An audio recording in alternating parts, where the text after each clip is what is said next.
Guardians, the next Destiny expansion might be called The Taken King. And no, I'm not referring to Liam Neeson.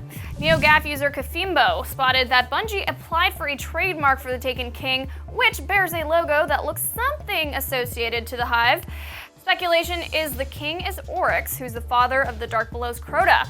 Now, while nothing is set in stone, this leads to the question of whether The Taken King is the new name for the rumored Comet release for Destiny supposedly happening later this year. Without Dinklebot to whisper the secret in our ear, we want to know what you guys think in the comments below.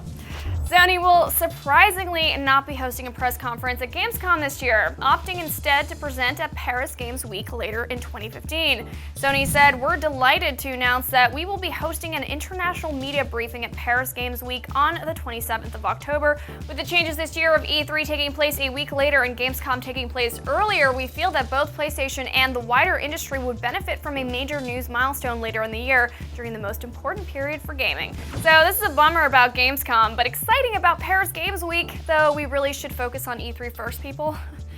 Electronic Arts is hoping millions of you will go to Tashi Station to pick up Star Wars Battlefront. The game publisher is projecting to sell 9 to 10 million copies of the sci-fi shooter on PC, PlayStation 4, and Xbox One.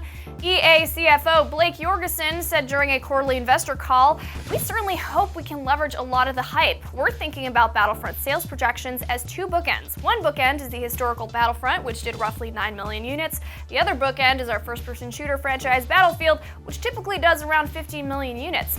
Good to know."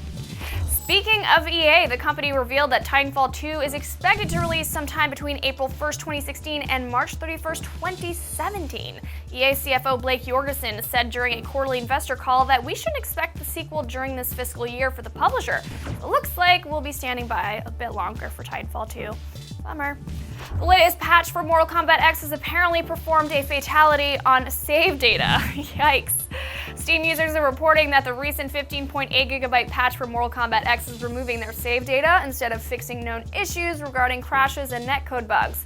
In response, PC port developer High Voltage Software has pulled the patch and is working on a new solution. Virtual reality becoming reality for the larger population just got real. Oculus has announced that the company will start shipping a consumer version of the Oculus Rift headset in early 2016, with pre-orders opening later this year. The consumer model of the VR headset is based off the Crescent Bay prototype with updated ergonomics and a tweaked industrial design. As for tech specs, pricing, and software, Oculus plans to reveal more in the coming weeks.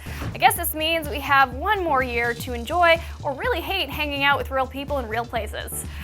What if I told you that you can save over $20 on one of the biggest RPGs this year before it even releases? Yeah, that's what I thought. So let's get right into it with deals of the week. By Geralt's growing beard, Green Man Gaming is offering The Witcher 3 Wild Hunt on PC for only $39 by pre-ordering the fantasy RPG. Yes, please. You also can grab the just-released Wolfenstein the Old Blood off Green Man Gaming as well for only $15 by using a special promo code. So save some money and then slaughter some Nazis. Pick up the perfect party platform, Nintendo's Wii U, for only $260. Bluetech via eBay is offering the home consoles Super Mario 3D World and Nintendo Land for the reduced price. Plus, with the extra savings, you can grab the awesome-looking Splatoon later this month. How perfect! IGN's Game of the Year for 2014 Dragon Age Inquisition is just $40 on Amazon right now. Slay dragons, fight menacing beasts, and team up with memorable characters in this amazing BioWare RPG. Amazon is also offering Dark Souls 2 Scholar of the First Sin for only $50, packaging in all of the DLC for the challenging game. This new edition finds new ways to kill you over and over again. And that's your daily fix for May 6th. I'm Naomi Kyle, and remember, you can get your fix anytime online at IGN.